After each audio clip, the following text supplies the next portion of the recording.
We're back.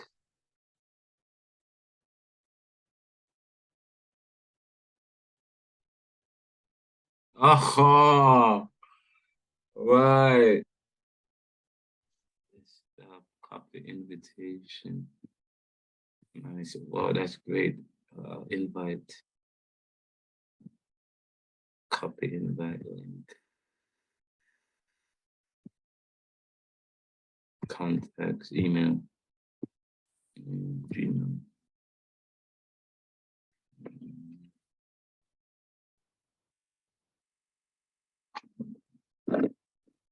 Google Space. Yeah.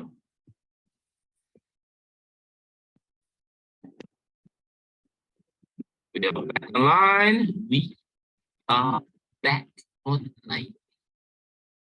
Sir, where are the rest of students? I just got back. I didn't even send the invite yet. And I saw people come in. Oh, wait, admit all. Let me put admit all. I need to adjust it so that everybody who is Okay, sir. everybody in, admit all. Everybody, okay, admit all. I need to set that people should not have to. Once you have the link, you should be able to come in. Right, great. People are slowly signing back in. Let's close this video. Let me send the invite to.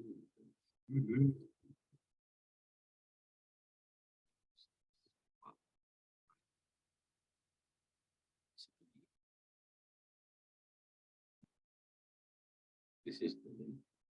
Oops. Oop. There we go. Map, Control C. But this only has 14 students. There's more than 14 students in the class.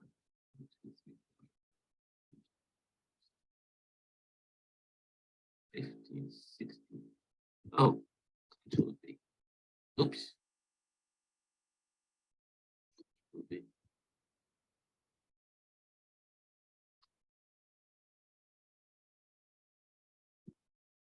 Oops.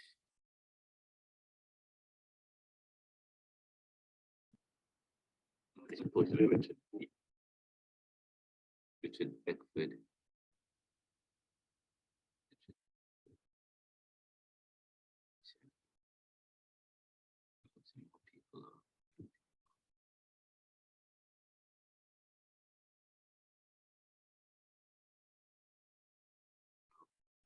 Okay, great.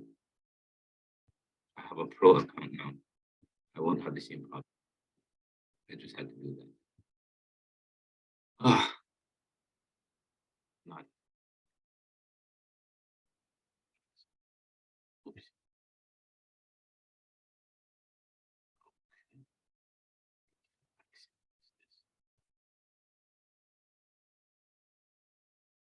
Students are still coming up.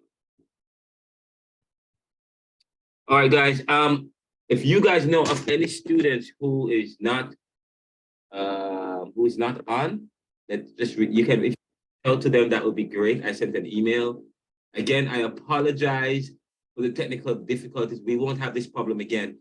I just had to I was trying to connect my Zoom that I created through my JTS email to connect it, because I was told that we have to first add an activity and then link it through our Zoom. I've been doing, I spent all day trying to do that. I waste my day today was wasted doing this and back and forth with JTS online, trying to get this up and running. So, and I couldn't be bothered. So I created my own thing, and that was basic. So now I had to drive and get my card and change some fundings and pay for a pro account just now, which, okay, in order for this to work, because I did not want to miss this class. The first class is usually a very important class.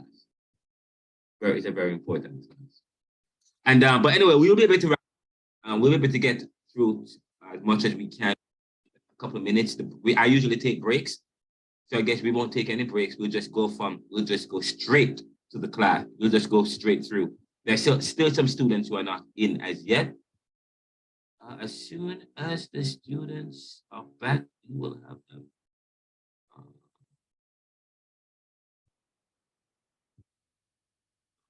13 students waiting for the other students to join us. Okay, so it's 7:25. We only have an hour and a half, and that's good. So we're gonna use 30 minutes to finish the. Okay, so we're gonna spend the next as I said to you, the first class is introductions, getting to know the student. This is the 40 minutes. No, it's not the 40 minutes Zoom. This is the pro version Zoom. Okay, as of now, I went and purchased the pro Zoom just now. I was trying not to have two, so now I have two Zooms. One JTS that is pro and another one that is pro. So I was trying to merge it as one, but then create a new one through the JTS account, but that didn't work either. So I had to create a whole new one through my JTS email. But we won't have the problem that we had before. We have a pro, guys. So we're good. We're large. We're ready. Now we will start in. I think people are slowly. I think we're missing some students. We still have about 3 more students that's not on. 3 more students that's not on. But I was making a very important. The first class, I said to you, this particular class is getting to know the students, getting to know the resources that you have available to you. I said to you, the course outline is not set in stone. You never set a course outline in stone. You never do that. Because a course is to be facilitated towards the students' strengths and weaknesses. So I have to understand you. We have to understand each other. Understand your professor, understand the students, understand your peers. You guys are going to be working in groups, understand the people in group. And that is very important. That is very important. To be understanding each other so that we can move forward in an effective way with an understanding, because we know people's strengths and weaknesses. That's very, very important. That's one of the things I learned while at Georgetown. I'm doing a teaching course at Georgetown. And to be honest, as you grow, you continue to learn. Knowledge is not static. I mean, the United Church in the US has, as one of its principles, God is still speaking. Because if God is than that which nothing greater can be conceived. If God is than that which nothing, God is than, we conceive of God as the omnipotent. We conceive of God with omniscience. We conceived of God as being omnipresent. We conceive of God as being ultimate. In other words, God is beyond us. We try to make sense of God. But God and the understanding of the ultimate is vast. It's beyond us. But we try to make sense of God with our milieu. But do you know that God communicates with us God who is all intelligent and all knowing? He understands us and he communicates to us based on who we are. Communication is to make popular what was the monopoly. That's what we've said. Communication is to make popular what was the monopoly.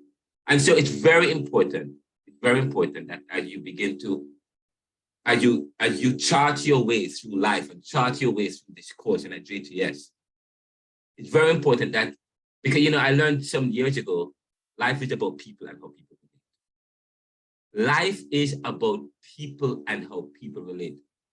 Without people, there is no life.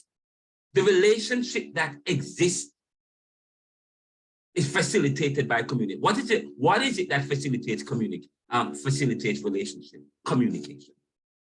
Okay? And of course, we talk about effective communication. So communication facilitates this human dynamic, facilitates the interplay and the exchanges that happen between people. And when that happens, life is happening. Because remember, life is about people and how people relate. So when you think about Caribbean thought suggests the Caribbean, and it also suggests thinking, okay? A particular kind of thinking. What kind of thinking? But we will get into that. So this particular class today is, I want us, and even beyond, and this week, because when you think of a course, you don't think of a day. You think of it in terms, if it runs from this online course is runs from, this is the first week. So this first week is introductions, learning about the course, understanding who are the students in my, people, when people go to, sometimes usually when we go to academia, we go into a classroom, it's about just learning the paper, what's on the paper, trying to understand what's the course and on the paper. No, it's going to be, and I said to you, and I sent an email, I made about 9 or 10 changes to the course outline, because as I learn about the students and so on and so forth, and also what's going on in society. And what I believe that as students, you guys should be aware of. Say, for example, the issue of immigration is a major issue in the US, in the Americas, not in the US. And I'm going to ask you a question. If I ask you, is Jamaica, is the Caribbean considered, I say to people, is Jamaica considered, is a Jamaican man, a Bayesian man, I say Lucian man, is he an American? Is he an American? Because is he an American? And I say to you, sometimes we had a limit, sometime in the past we had limited, well, I believe that I had a limited understanding of American, because it was believed that the Caribbean is the Caribbean Sea. Yes, and then America is America. When you think of America, think of just the US. Some people think about Canada and the US. And some people may even go further as thinking about Latin America, Central America. Okay. And then there are those who, as you continue to read and to engage people and to travel the world and understand all things, you realize, Caribbean can also be considered American. We're part of, not in terms of a particular country, not in terms of country, okay, but in terms of geography. In terms of geography, many people don't realize that if you were to look at the geography, and we will get a chance to do that. If you look at the Caribbean, look at the map. If you look at the map of the world and you look at how the world is constructed, the continent of the world, you have mainlands, and then you have the offshoot from those, the offshoots or the whatever that extends. Say, for example, if you drop water or ink, if you were to have an ink and it splash, or if it rains in color, if you notice, if you splash something against a hard surface, it splatters and it leaves drops all over the place. Those would be like the islands. You have the main land, and then you have the creation of a main geographic content surrounds it. It's the offshoot. So the offshoot of the American continent would be the Caribbean islands that surrounds it.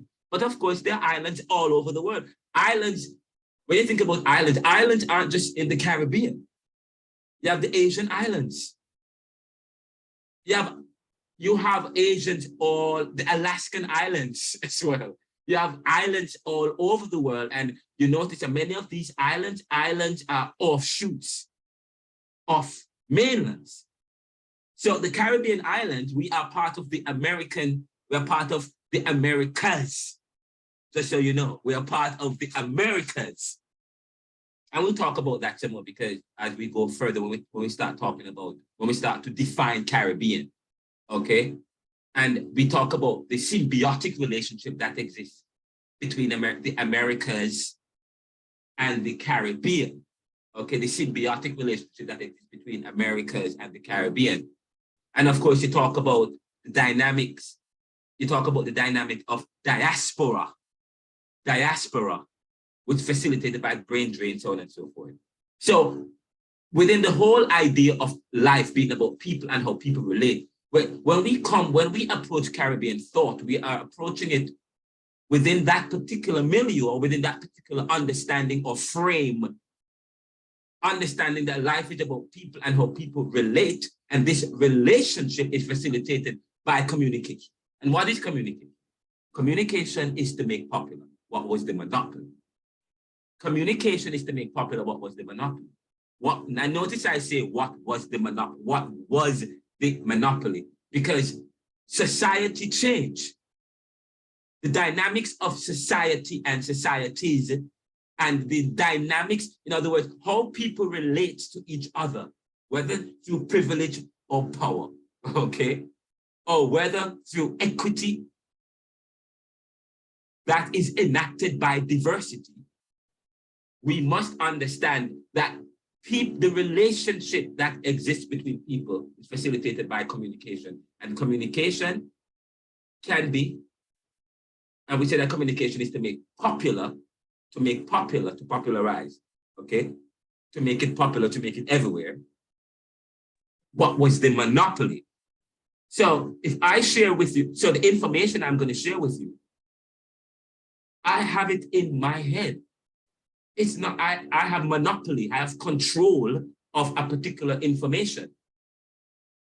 Excuse me, sir. Yes. Sir, quick question. So Jessica is in the waiting room. She's been asking for a while. Thank you. I will adjust the settings. I have to probably go and just settings, I think, so that everybody have, once you have the link, you should be able to join the class. I apologize about that. But so I'm talking, so communication is to make popular what was the monopoly. Okay, so when we think about communication in terms of, in those ways, oh, sorry, I was saying, we're talking about control. And one of the things that we're going to talk about, when you think about Caribbean, you think about control. About Caribbean, one of the words that comes to mind is colonialism and post-colonialism. What does it mean? What is the word? When you say colonial, what does it mean? To colonize is to dominate. To colonize is to control. Now, there are systems, okay, that you, or strategy, or you have to set up a particular system in order to operate a particular thing.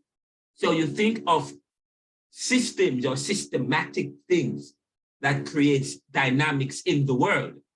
And I said, some time ago, I told some students in the previous Caribbean thought class that I study strategy at Georgetown. I'm studying, and I read the archives. As a doctoral student, you're exposed to archives, and you are exposed to things that many people don't have put their hands on. And one of the courses I hope that JTS will have is a course called strategy. Okay, say for example, so the world, people take the world for granted. People take, and I say to people, that is why it's important for you to study society. And in order to study society, Caribbean thought, when you look at this particular course, Caribbean thought, you're actually studying society. You're studying society. You're studying the people within the Caribbean and those that extend from it. You're looking at, and when you study something, you're studying patterns. Academics like yourselves, people at the collegiate level, what separates us from other thinkers and students and scholars at this level is that we are looking at patterns systematically, okay? We're looking at patterns, and that's one of the ways you develop your critical eye. You look at the patterns that exist and how it changes. You look at what pertains and how it doesn't pertain anymore. So it's very important that so we're studying society because we're studying people, and we're studying people. Remember, life is about people and how people relate. What facilitates this?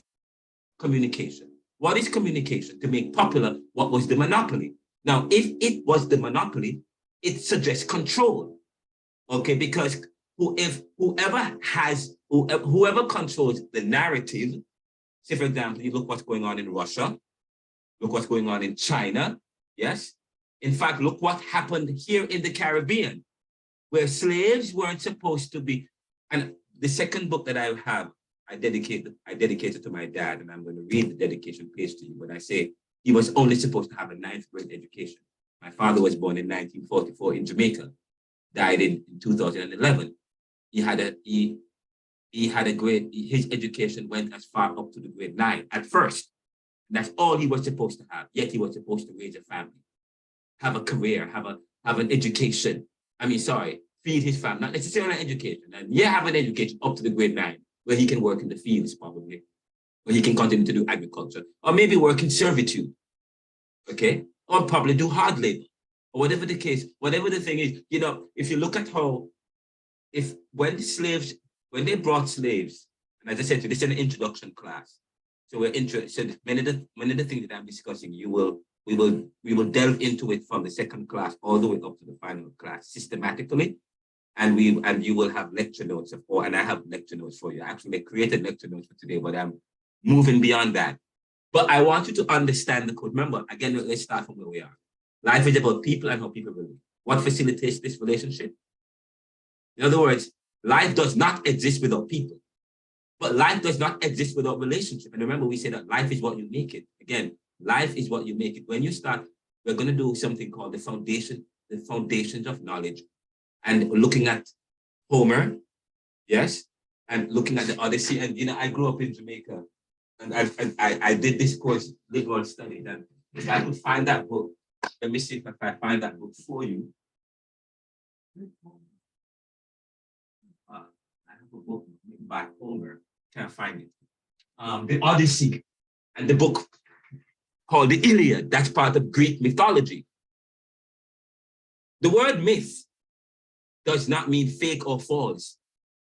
It has evolved to take on that terminology for people who want to establish privilege and position. And they want, yes, so the word myth was never myth. Myth was a very important word. Myth is actually a very important word. Myth means something serious. Myth means a kind of truth, a kind of logic.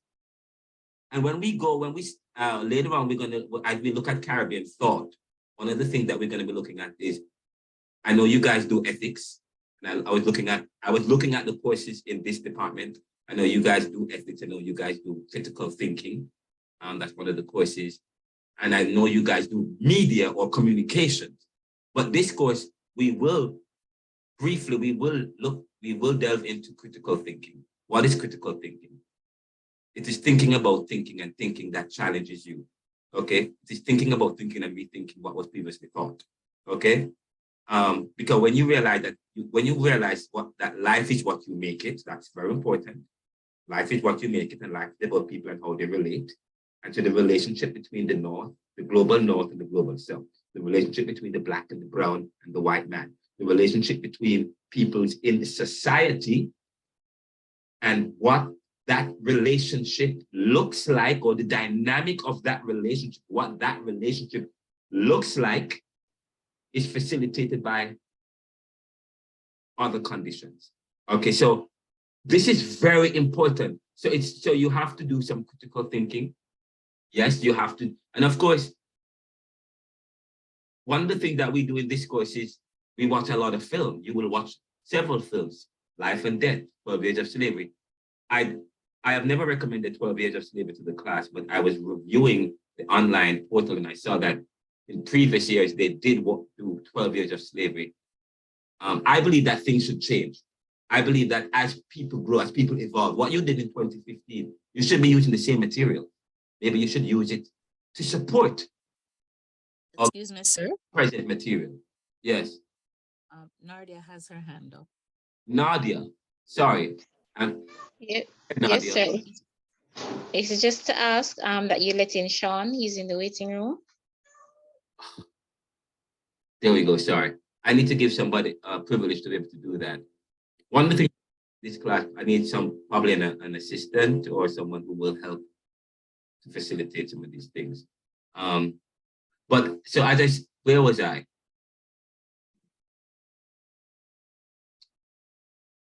Sir, I'm still catching up to your train of thought, sir, because I joined late. I know we are looking about the Caribbean thought is about people and how people, which suggests the dynamics in society, and that life is what you make it. And if life is about people and how you relate, and life is what you make it, there are those, yes, who privilege a particular life and privilege a particular position. So life over time has evolved on a particular dynamic, which places people within a particular position, so that the way that they relate with each other, the way that they relate to each other, is shaped by that historical evolution, okay, of how those who choose to make it, make it. Yes, and I was talking about the Odyssey and the Iliad. Many of you may not, we grew up in Jamaica, we're not exposed. I was not exposed to Greek mythology. I was not, and I'm going to tell you that. I was not exposed to Greek mythology. There are some ideas we have about Greek mythology, but then you realize when you start to study the foundations of knowledge and the hegemony of faith, you start to realize, wow, so much of Greek myth, or what we call myth, is not necessarily myth. I want you to know, to reshape your thinking. Go back and look at what myth is. Really look at what myth is. But when you study myth, please remember that when people speak, they speak from a school of thought. So when you read, you have to read, I talk to people, you read widely. You read one author that says one thing, read another author that's challenged that, and then come to a position. Yes, that's very important. Okay, so read. So we probably going to loosely look at myth, but looking at myth and looking at the earliest information that we have of society, the earliest information that we have of society will help us to facilitate a particular position as it relates to humanity and where we're coming from. Because every civilization and every society, whether they begin with an oral tradition, and that's just tradition, an oral tradition of all things, but it starts from Homer, and I was trying to find my book, it's called the Iliad.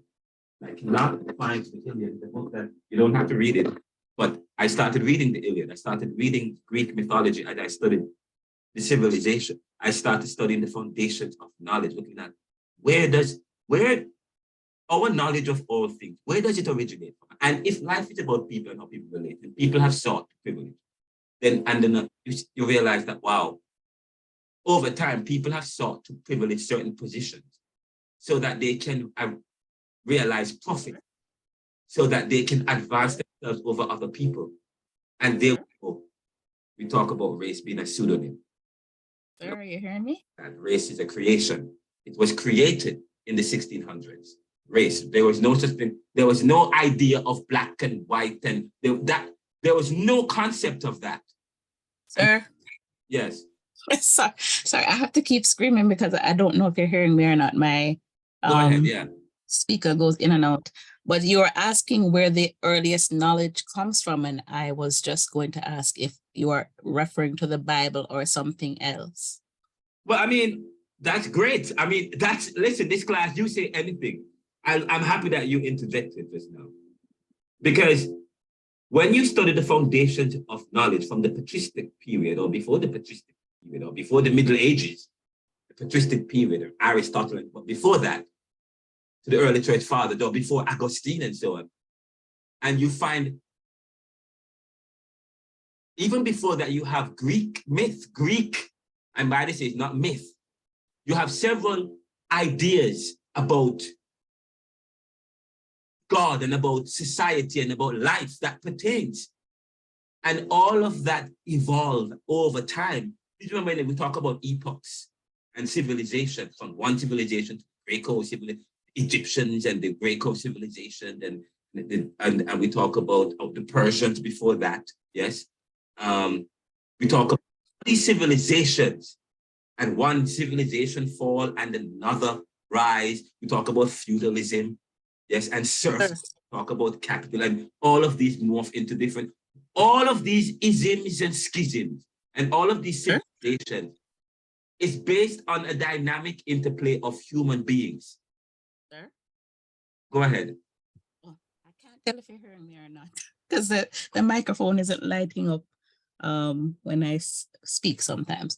But like you're talking about, I think you're still going back into, because I was actually watching a video last night on the intertestamental period, and it was talking about the different civilizations that rise and fell in between in between that time frame. But what the guy was showing us, he was actually giving us like he was showing us on the map how Israel developed, and how essentially other than the Garden of Eden, like when Abraham was taken from how, you know, the different civilizations came up from that. And I know the Greek civilization was one of them. So wouldn't you say then still, it's all still pointing back to the Bible?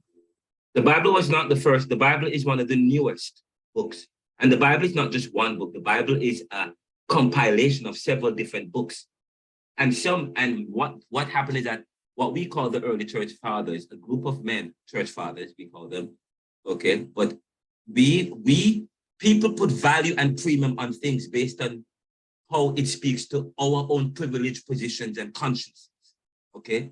Well, we call them church fathers, but these men, and Augustine was not originally part of that group, but when they saw what he had written, they said, oh, this is sweet. We should include this. The confession, we should morph this into the scripture. We should morph this into something deep. But the point I'm getting at, there were other writings, and we're going to talk about this later on in the class, and we won't get to everything in this class because this class is a 2200 level course. It's a 200 level course. So because it's a 200 level course, some of the concepts and some of the things I can't get into. If we have a Caribbean Thought 2 and Caribbean Thought 3, then yes, we can now unpack this course so that we talk about this thing systematically. But one of the things that I'm hoping that JTS will offer is the foundations of knowledge, a course called Foundation, because you'll get to understand that there are writings that exist way beyond the Bible. And many of you know that already. But when you study scriptures, when you study the writings, they mirror that, but the themes differ based on writing. Say, for example, are you referring to like the apocryphal, like things that weren't included in the Bible? Are you referring to like the other manuscripts? No, there were things that there are writings about the other civilizations, about the foundations of civilizations from thousands of years before the Bible, and so, but various men. You have the Jews came up, and you have the Muslims came up with the Quran, and I think I have it here. The Jews came up with their Judaism and their. Oh, okay, I understand what you're saying. So what I'm saying is that every Christianity is like Judo Christianity because it branched off from Judaism. But I know that, like, for example, when they found the what was it? Those manuscripts that they found in the cave, those are some of the earliest manuscripts, and they confirm the Jewish writings. Okay, but what the point am I talking about? The point I'm making, yes, fine, writings, but the writings, the literature that we have, the knowledge that we have about all things, they come from somewhere, okay? And society influenced the writings. And I say to you, life is what you make it, and that people life is about people and how people relate to each other, and people privilege themselves and their position and find certain writings and information that support their privilege. Okay, that makes sense. But I understand now. Right, so. I understand. So, you talk about, but we are going to delve into some of these concepts as we go on. This is an introduction to the course, and I started talking off tangent because of what Jaloy had said earlier, talking about what he wants to do. And I said, Caribbean Thought is about lifting up issues of human ethics and human value. Human value and ethics, of course, it's a life about people and how people relate to the issues of ethics and human value. There are people who privilege their position. Okay, in other words, we talk about slavery, and now you move away from slavery, but you still have the Black position. There's still racism, there's still discrimination. Okay, there's still terrorism. There is still there are still suicide bombers. Yes, in other words, there are still people who have an understanding of self in relation to others, and there are people who privilege a particular idea about self over others. Okay, but men have always privileged themselves when you study the foundation of knowledge. From the very foundation of knowledge, even with the stories, when you start to read the Odyssey and the Iliad, yes, and you start to read Plato in the Phaedo, when you start to read, what's the book that I just, Excuse me. when you start to read Orientalism and Occidentalism, written by Ian Baruma. Yes, Ian Baruma, called "The West in the Eyes of Its Enemies." The West, and you'll see this, the West in the eyes of its enemies, Occidentalism and Orientalism. Those are very important words, especially if we're formerly colonized people. That word is important, Occidentalism and Orientalism. Okay, caricatures and beliefs that the West have about the East, as again, caricatures and beliefs that the East have about the West. Sure. Okay. Yes. Sorry, I keep interjecting, but just because you're saying some things, and I had a question. All right. Do you think that in Christianity there are martyrs, people that died for the cause of their faith? Do you think that it is fair to judge Muslims for doing the same? Because you had touched on suicide bombers, I think, or something. Yes. Like that. Because you were talking about the different aspects and how people identify. So do you think that it is fair to judge that religion? Because essentially, isn't that the same thing that Christianity is doing? So, Or did? Go ahead, I love it. Go. if I can talk about respond to Jessica. Ms. Cohen, all right. So remember, for the Muslims, even though they do bomb themselves, but what they're doing, they're bombing other persons as well. They're not only bombing themselves alone. Now, Christians get beaten and get killed for their faith, but Muslims are literally suicide plus also murder, because they're killing other persons with them. So it's not them alone that dies when they do the suicidal bombing and all of that.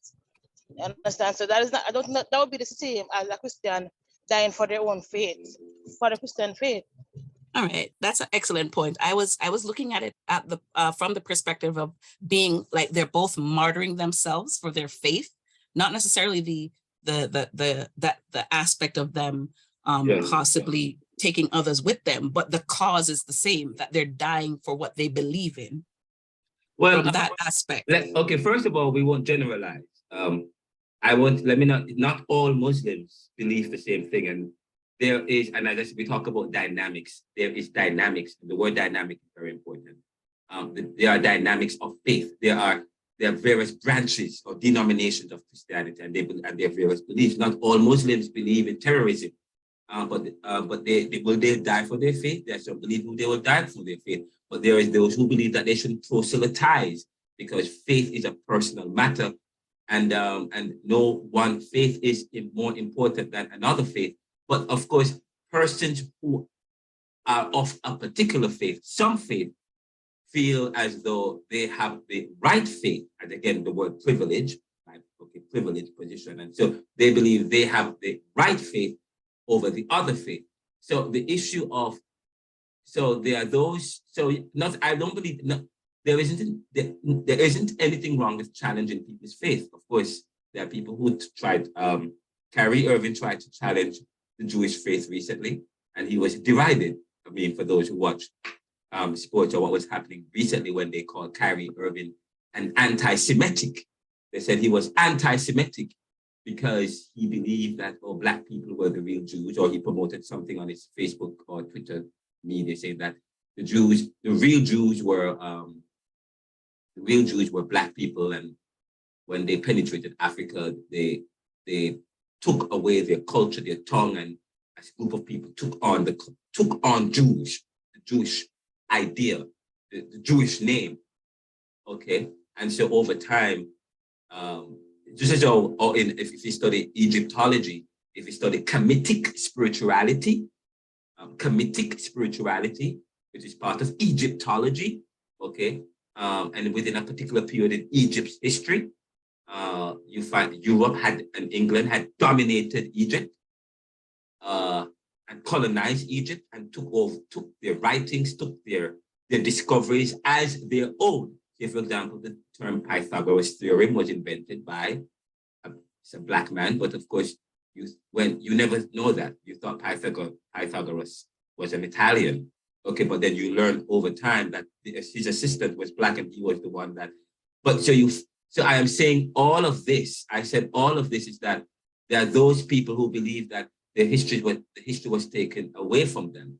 So the issue then some people, so I have written in an article saying that nothing is wrong with people challenging other people's faith, it becomes a matter of apologetics.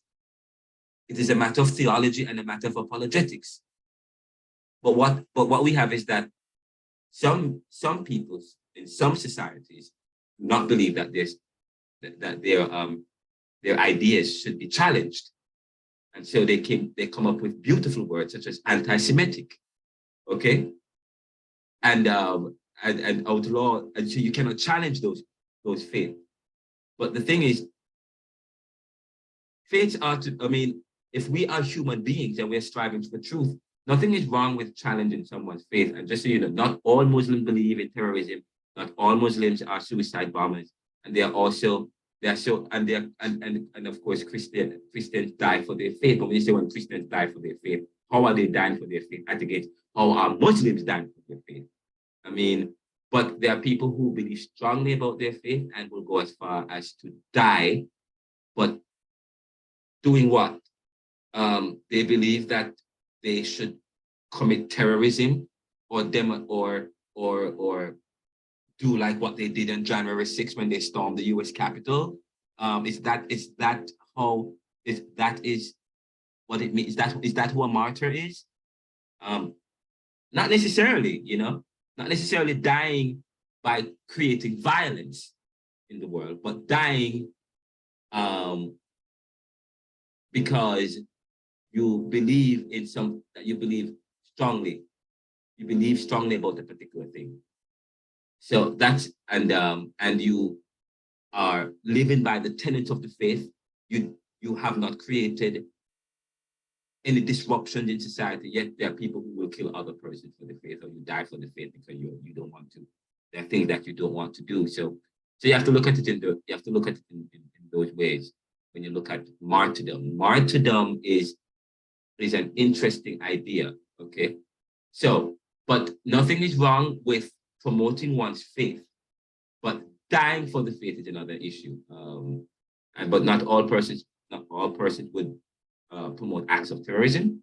There are those who are peaceful in their acts, but we're not going down. That's not necessarily the discussion right now. The discussion is looking at the idea of the importance of looking at Caribbean thought in terms of looking at how people relate, and the fact that people relate in particular ways, making popular what was a monopoly. Life is what you make it. And so there are people over time who privilege a particular position. And if you study history from the first man through the development of Western civilization, from the Greco-Roman, from looking at the Odyssey and Homer's Odyssey, if you look at that, then what you find is a situation where man try to privilege themselves. So, but you find yourself in the 21st century. From that, you find yourself in the 21st century. You come to the 21st century. And what pertains in the 21st century? What's happening in the 21st century? Okay, so those are some of the things you want to explore. But we've gone off on a tangent. And I want to wrap up the final hour, giving you guys the chance to finish giving us, introducing yourselves and what you hope to achieve from this class. And finally, also, when you, if you have an idea, you throw an egg against the wall, it doesn't break, it doesn't fall. How come? If you have an answer for me, let me know. Okay. Now, so I know where are we? Sean. I have Sean. I'm seeing Sean. I'm seeing Mary. Sean, you throw an egg against the stone, it doesn't break, it doesn't fall. How come?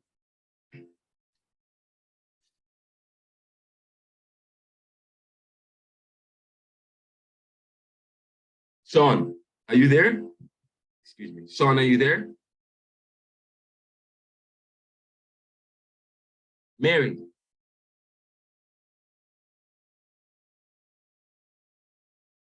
Sir? Yes, go ahead. Welcome to the class. You too. Egg against a stone. It's a wall. It doesn't break, it doesn't fall. How come? So if you throw an egg to a wall, Yes. maybe that wall is cushioned with maybe sponge. So the egg would not break and somebody catch the egg, so it don't fall. Yes. That's my idea.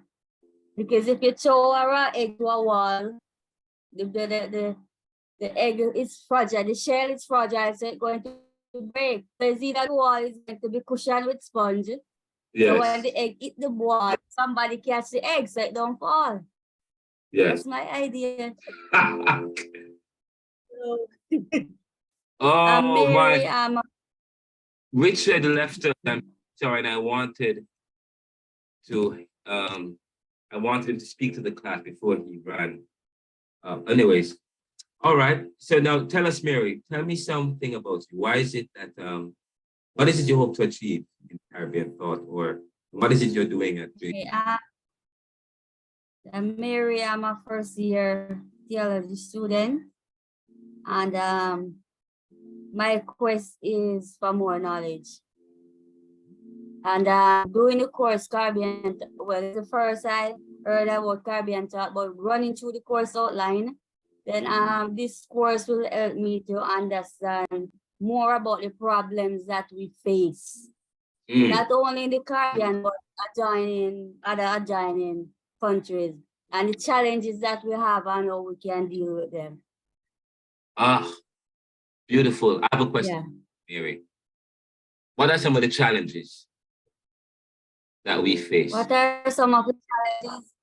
So Yes.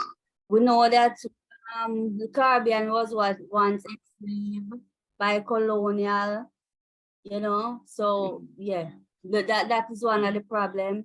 And then we would know the impact these challenges have on us today. So, okay, so Mary, you said colonialism. You know, You said colonialism poses problems for the Caribbean. Okay. what was the problem for You the said colonialism. You said colonialism poses problem for the Caribbean. Yes, because those challenges that was before still have an impact on us to even today. How so?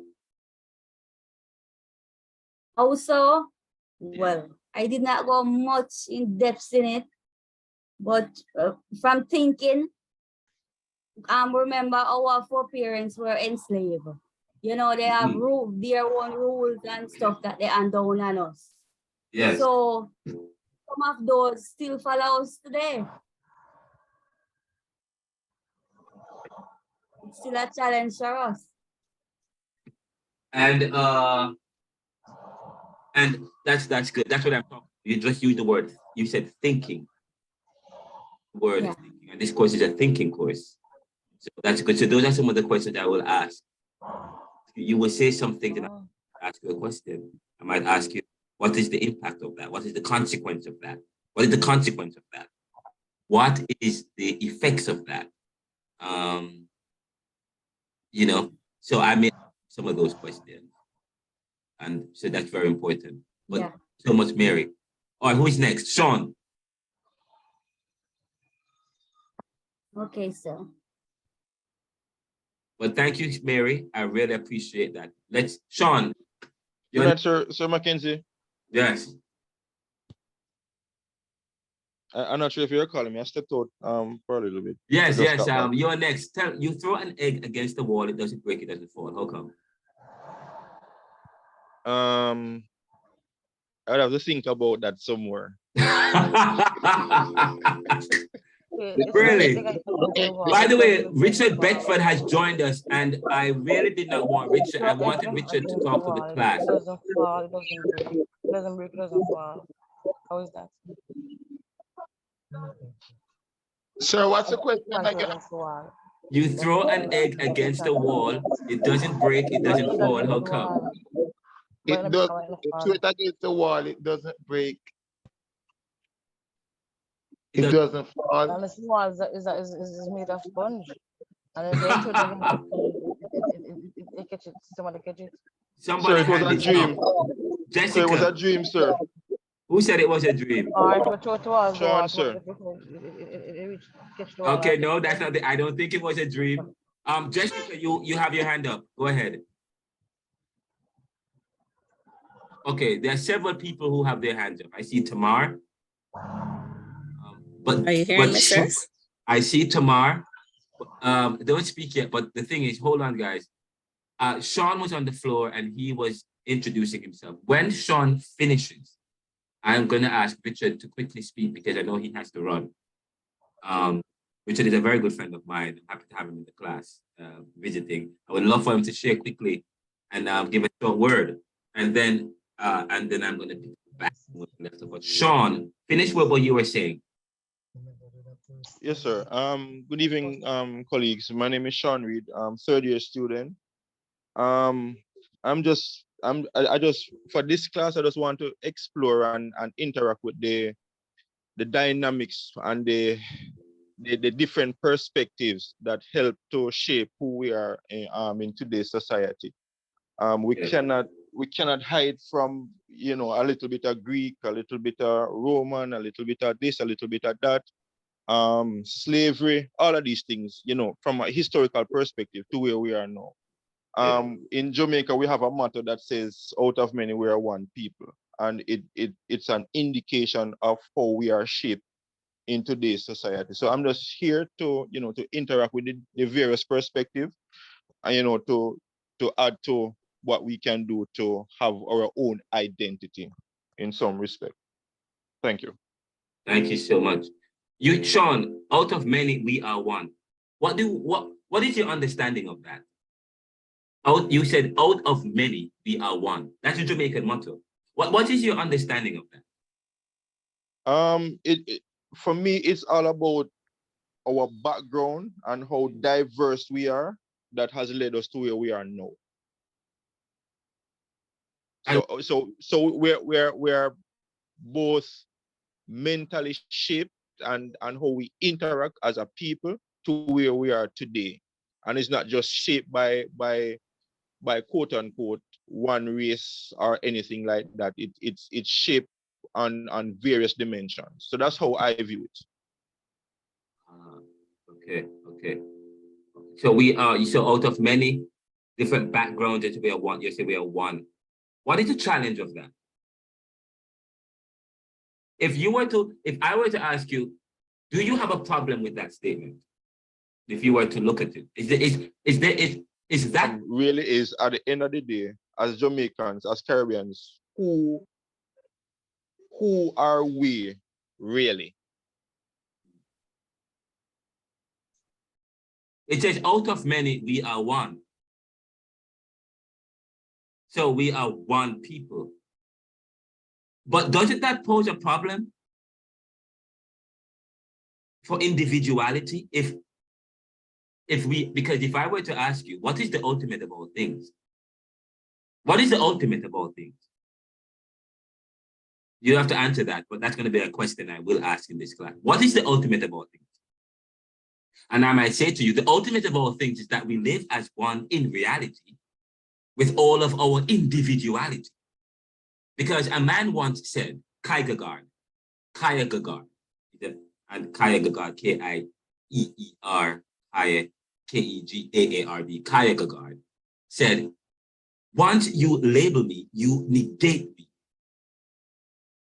One of the things that we do in Caribbean thought is also this issue of identity. Because as I have said in a recent writing that I did, I talk about,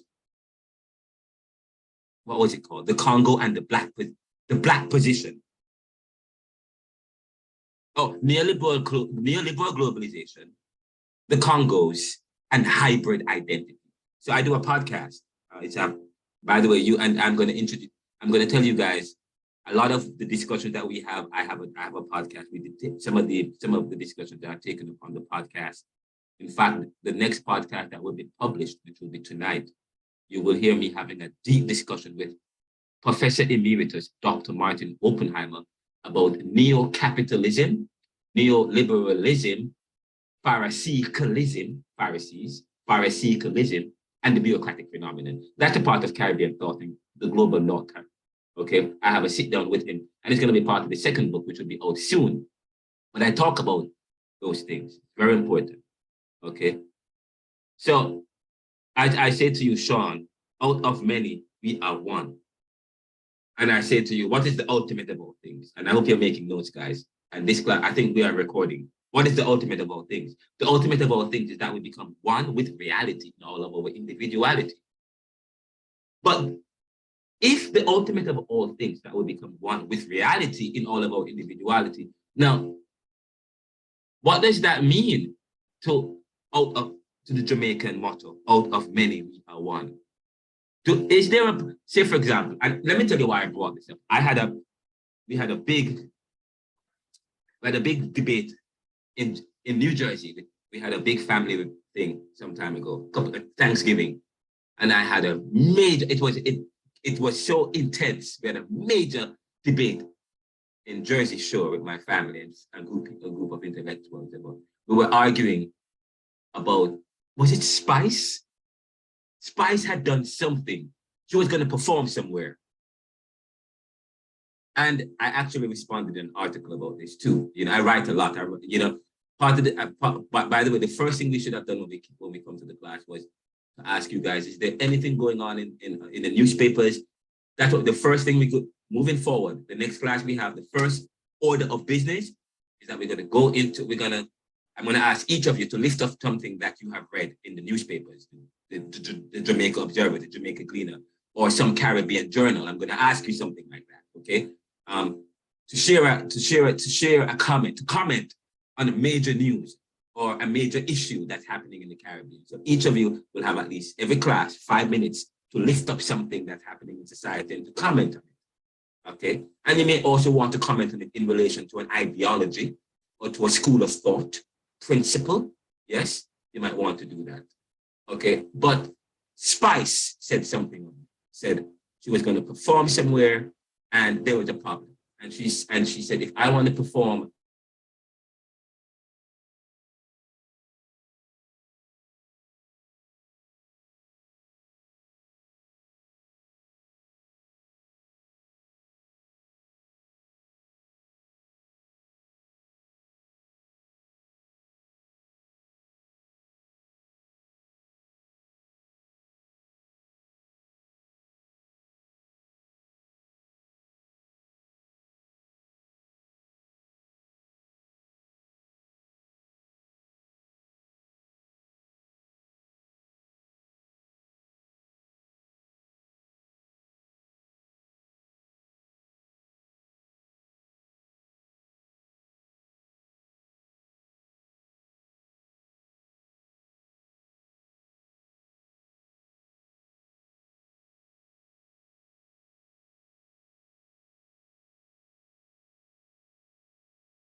oh, are you guys hearing me?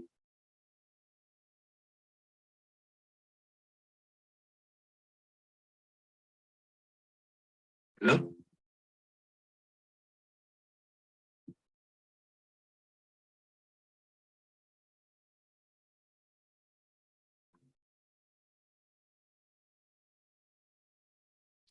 Right.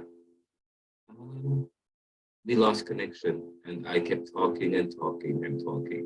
Oh my God, this is ridiculous. But I think I'm back. I think the guys can hear me. Oh, welcome back, guys.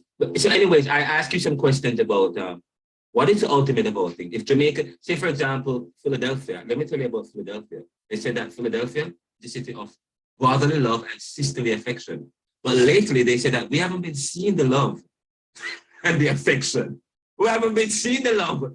Where is the love? Yeah, we are Philadelphia, and in Philadelphia it says, oh, it's a city of brotherly love and sisterly affection. Where is the brotherly love and the sisterly affection? Out of many, we are one. You know, and they said, are we truly one? But what does this oneness mean? Does it mean that, does it mean that there is no individual anymore? What does that speak to? What does it say about the individual? What does it speak about assimilation? What does it speak about what Kierkegaard was saying? Once you label me, you negate me. What, you know, those are some of the questions I'm telling you, those are some of the questions you want to ask yourself, and you come to a conclusion. You ask yourself those questions. Why am I thinking like this? Did my mom and dad put me up to this? While you know, but those are some of the thick questions you want to challenge yourself. Okay. All right, but Sean, so I want to thank you, Sean, for that. And it was quite an interesting. I really appreciate that. Thank you so much. Now, it's 8:21. Let me take a break and ask Richard to and invite Richard Beckford, Professor Richard Beckford, Reverend Richard Beckford, a very good friend of mine. And you know, and part of the reason I'm at JTS teaching is because of Richard Beckford. Okay, so kudos to him, and welcome aboard. Welcome to the class, Richard. And I hope you can visit us as regularly as well. Welcome to the class. And is there anything that you would like to share with the class and with all of us?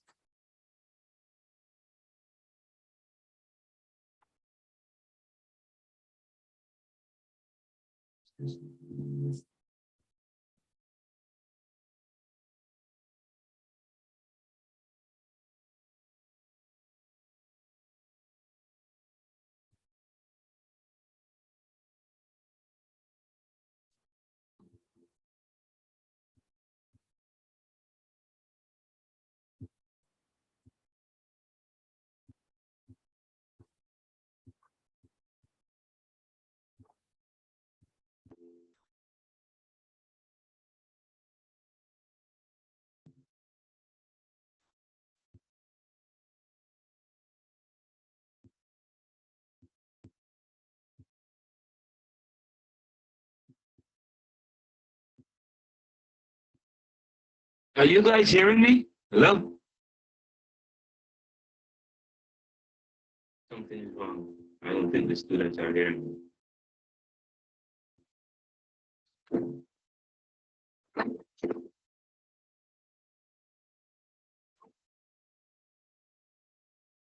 Hello? Are you guys hearing me? No, they're not. They're not hearing me.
Hello? Are you guys hearing me now?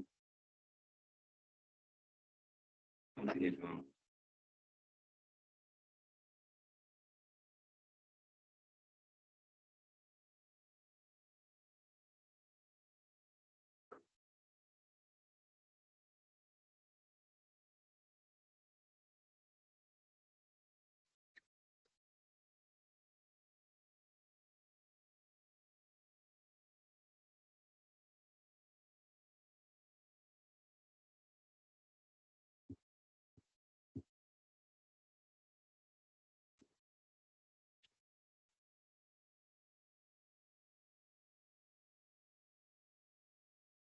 So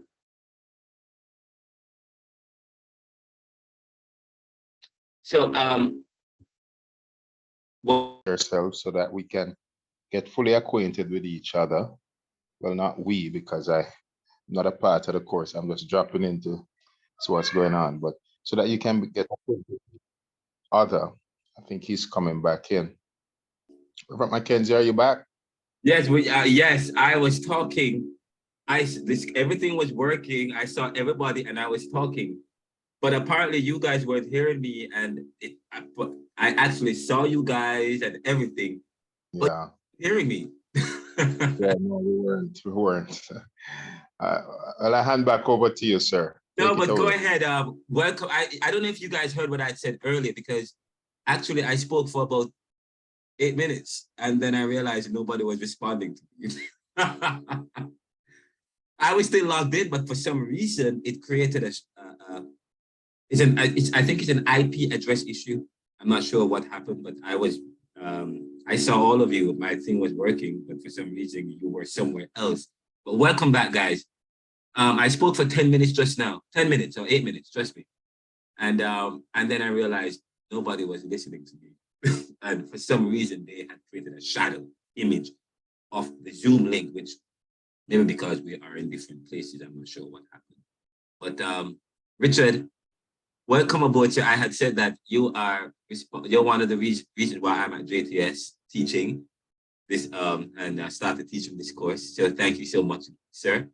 And I would like you to address the class. I don't know what you had said before, but is there anything that, please, I would love for you to address the class quickly. Well, I wasn't saying much, but I kind of figured you were talking, and I kind of figured that was happening. Yes, so I apologize about this, guys. But I have I think because I have a lot of application running in the background. So got you. But any charge to the class? Well, just to say good evening to the students. I think you have a facilitator for this course that has a wealth of knowledge, and it's not knowledge that is only located in one discipline. Reverend McKenzie is a lifelong learner, and since I met him at JTS, a batchmate of mine, we at that time recognized that he's one that gives serious attention to scholarship. So I know that you all have a lecturer who I would say for the next 15 weeks, suck him dry. What I mean is get all that you can from him in terms of his thoughts, particularly as it relates to the course under review. He's a strong advocate for the Caribbean people, those who are located within the region and the diaspora.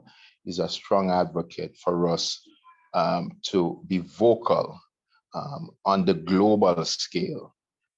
And as he said earlier, being global in a local space. He's very strong on that, Yes. looking at things from a post-colonial perspective. And I think that will help us quite a bit, and the various disciplines. We have several students who are here from the social work discipline, the guidance and counseling discipline, and Yes, I like that. yeah, and the students will be engaging people within a society that is rapidly changing and is rapidly influenced by the North Atlantic. And so it is critical that we understand the context that we're in. And I know Reb is going to take you down the road to explore what Caribbean is. And one of my challenges with us as Jamaicans is that we're quite insular. And when we speak of Caribbean, we speak only of Jamaica. And those who are in Kingston only speak of Jamaica only in terms of Kingston.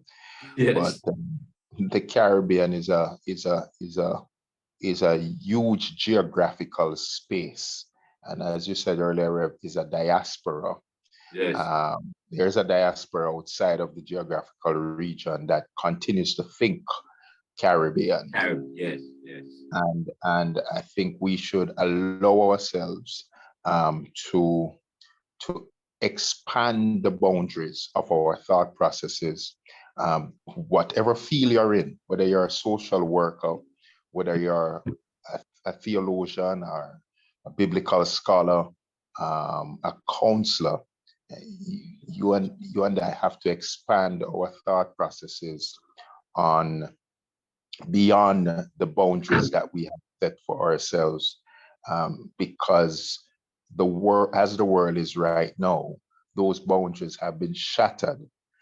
And so Jamaica is influenced not merely by a Jamaican culture, but Yes. a Jamaican influence by a culture outside of the walls of our country.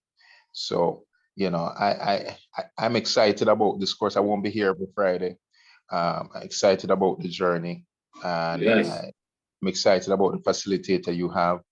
You guys have to keep tabs on Reverend McKenzie, Please. because he has so much that he has to share. So I am telling you, man. Yes.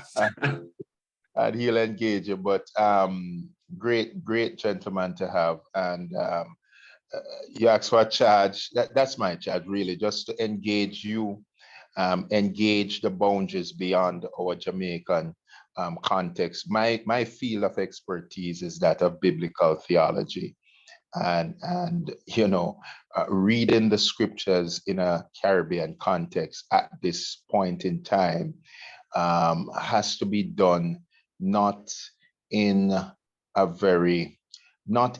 way that was done 30 years ago. Yeah. It has to be done in a way now, where the knowledge you're gaining within your particular field is able to intersect with the knowledge that a culture or cultures had gotten within the scriptures close to 2,000, 3,000 years ago.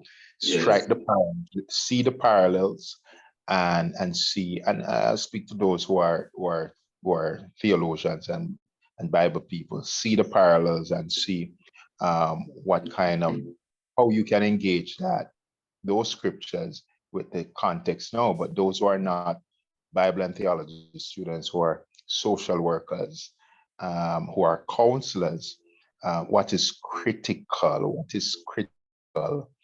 is, I use a biblical term, is an exegesis of the culture.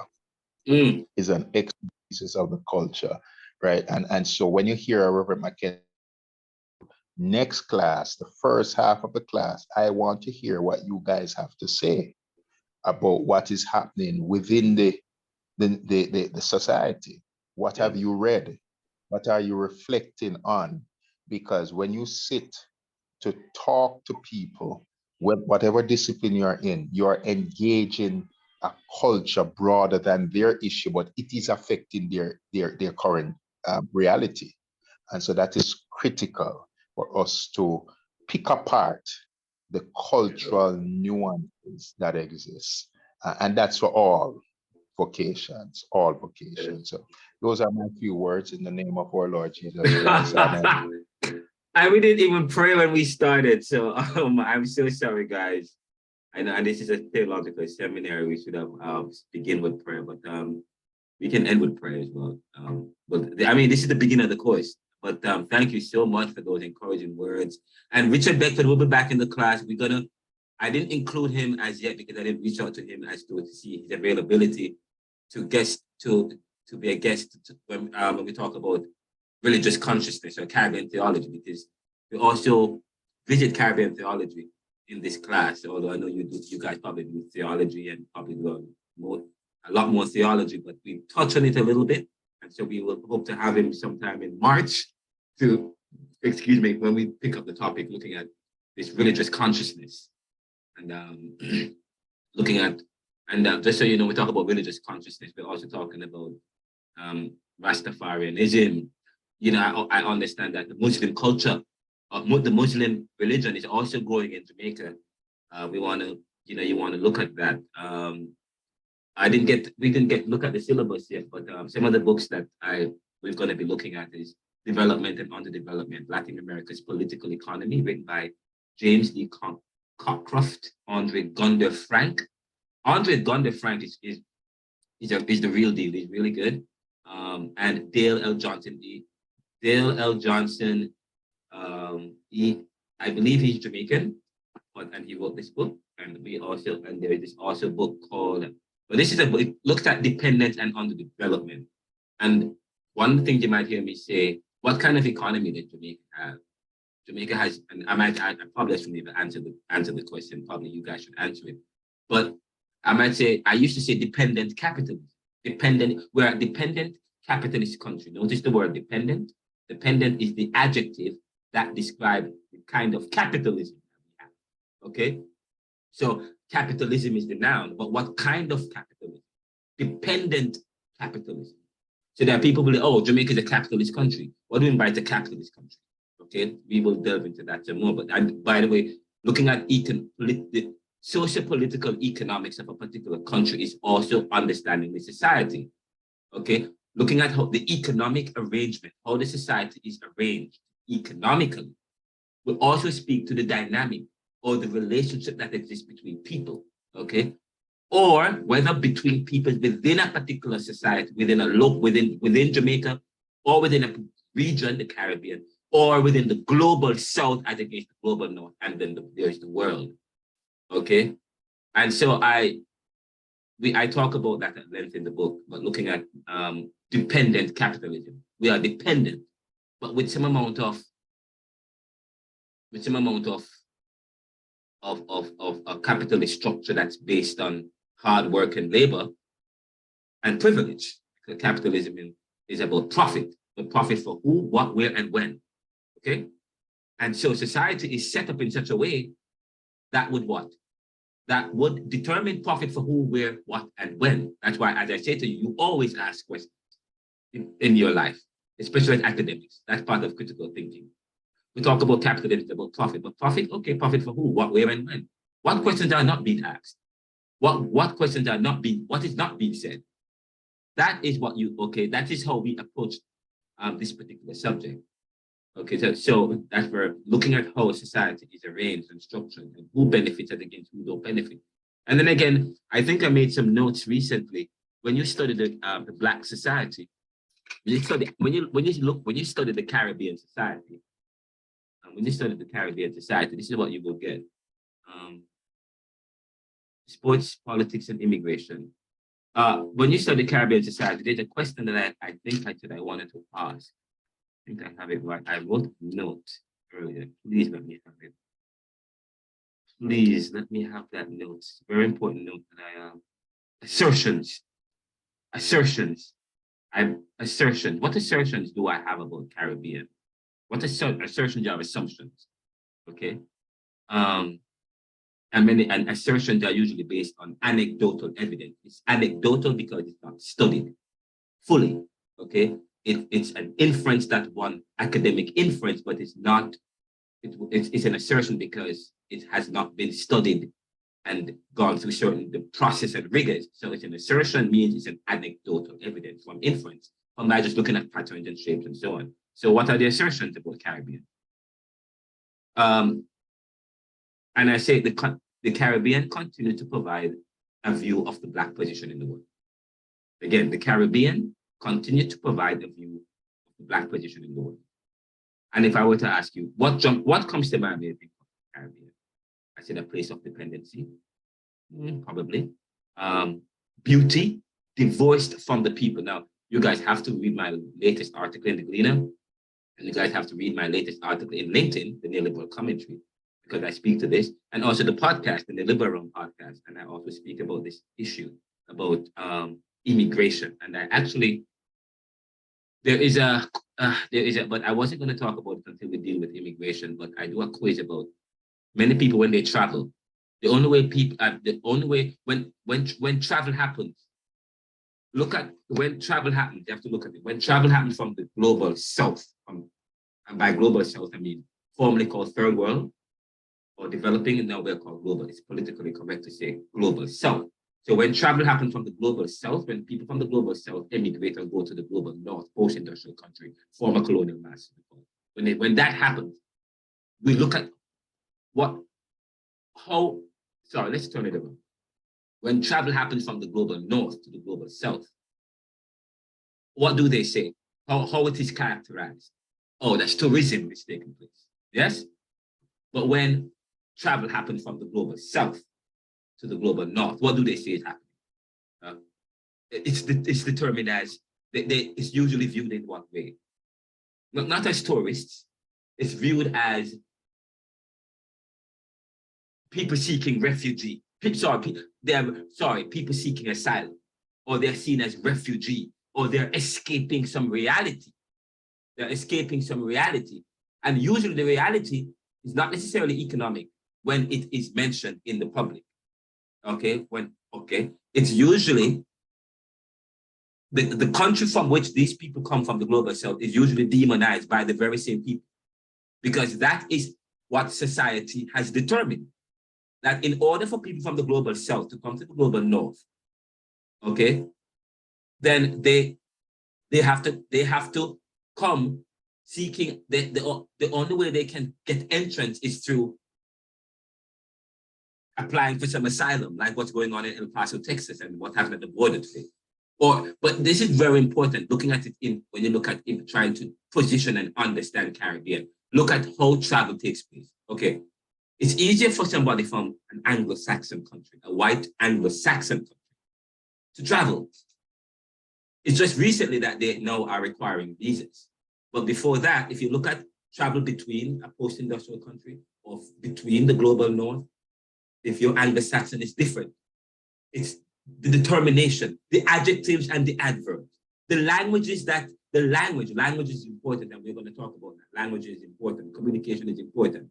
Again, remember, life is about people and how people relate. It's facilitated by communication, and that communication is to make popular what was the monopoly, Communication is set up in a certain way to continue a particular privilege or to continue a particular dynamic in the world, which facilitates the Black position, And I said to you just now, whenever the Caribbean, if you study the Caribbean and its peoples, Black and brown peoples in the world today, they continue to provide a view of the Black position in the world, a place of dependency, a place of Black.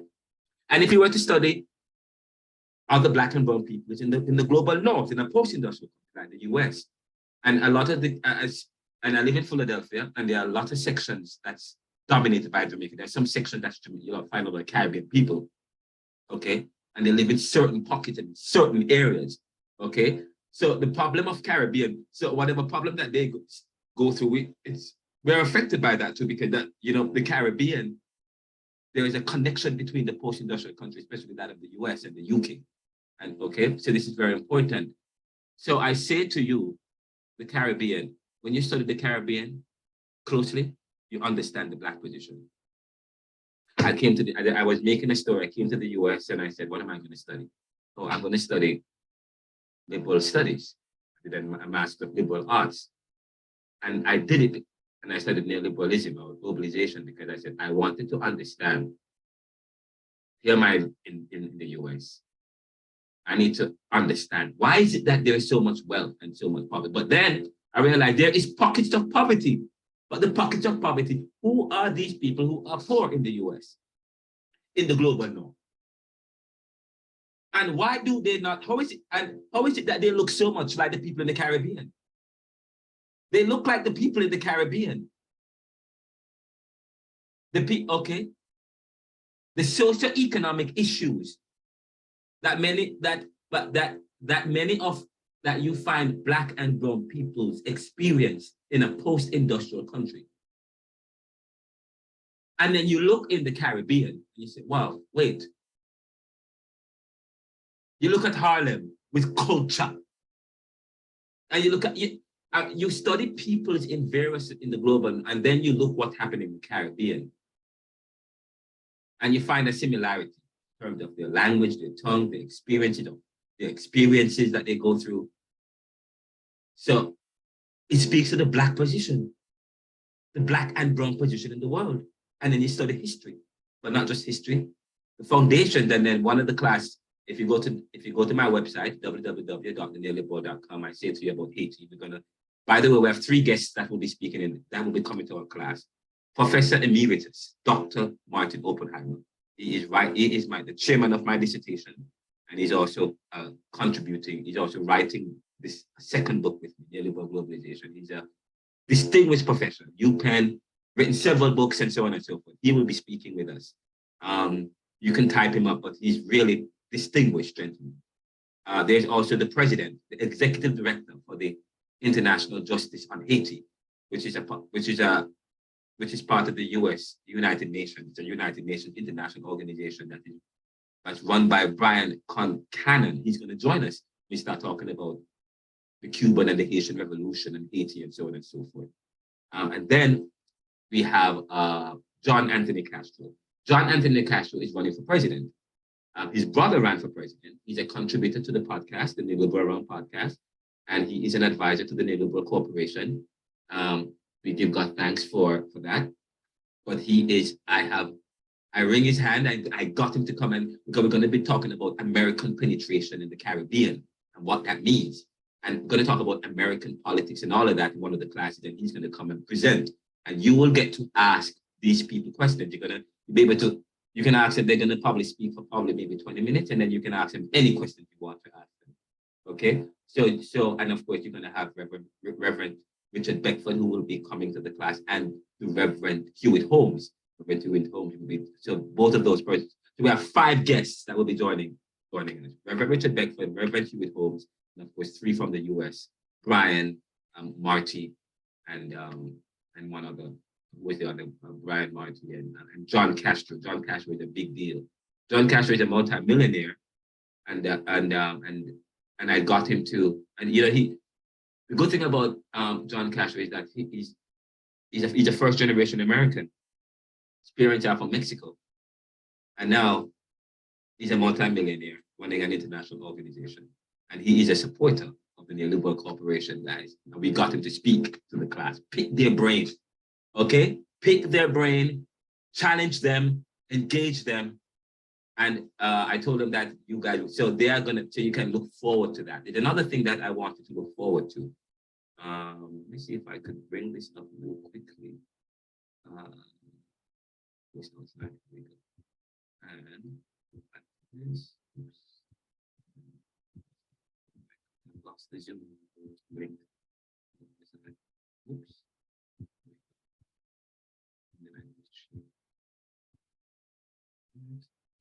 Let's go.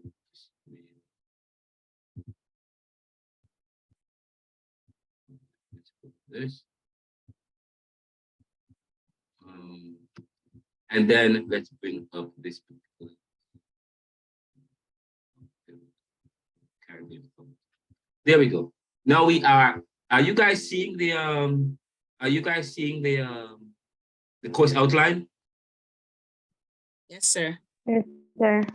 Yes, Great. sir. So this is the course outline, and it says 3 hours, 42 contact hours is 42 hours, whatever. Friday, 6 p.m. to 9 p.m. Notice the motto that I may know God, that I might make God known to people in the class who may be offended by the word him. So I'm going to use an inclusive word to know that I may know God and that I might make God known for persons who might be offended by using the dominant masculine term. But for those of us who are not offended by that, we can use him. Now, this course focuses on and explores the diverse currents of Caribbean thought, which have influenced the development of Caribbean societies, from colonialism to independence and beyond. It traces the history of resistance and examines the quest for equality and the challenge of defining Caribbean identity within this post-colonial and neoliberal globalized world.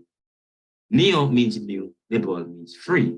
So in its very raw, rudimentary definition, neoliberal is really talking about a free world, a liberalized world. But liberal means has always meant free, but neoliberal is new free. It's a new way of imposing a particular system in the world. So, right, moving away from post-colonialism. So the word post means you're moving away from colonialism. Now you're into a different world. It's a new kind of world. So the world is no longer built on control anymore. So, it's post-colonial. We are moving away from control and dominance in that and in that sense to now a global world with free market, no borders. Of course, we say it's a facade. But let's move in right along. The quest for equality and the challenge of defining Caribbean identity within this post-colonial and neoliberal globalized world, not just within the geographic sense, but also in terms of a diasporic sense. Now, it challenges the students to develop and express their own critical thinking as a Caribbean people within a unique way that helps to realize further the hope of a free, independent Caribbean that is bursting with hope and opportunity. By the way, Nakino wrote an article in the Gleaner, and I asked, that's one of the things that you guys can do. If you write an article, a letter to the Gleaner is published, that's great. I'm going to promote it. I'm going to talk about it. That's something that you guys can do. You get points for that. Okay. So we had a discussion in the last class. Is there any hope for the Caribbean? When you start to study this course, you're going to be uncomfortable. I'm like, oh my God, it's all negative, nothing positive. Okay. But this course is particularly set up in a way to make you uncomfortable. Okay. To make you uncomfortable. But so in a sense, challenge your thinking, but it provides opportunity. The course understands that it requires that students begin to critique and explore their own thinking in deeply esoteric and critical ways that deconstructs history and philosophy. Notice I use the word that deconstruct. One of the reasons why I start to write, I write a lot and I blog and I do a lot of writing, and I'm finished with the second book, but it's going to be published by a mainline publisher, a hybrid publisher, because it's going to be by a hybrid publisher. We're going to delay it. The second book will be delayed, and several other people will contribute on the second book. So that is delayed, but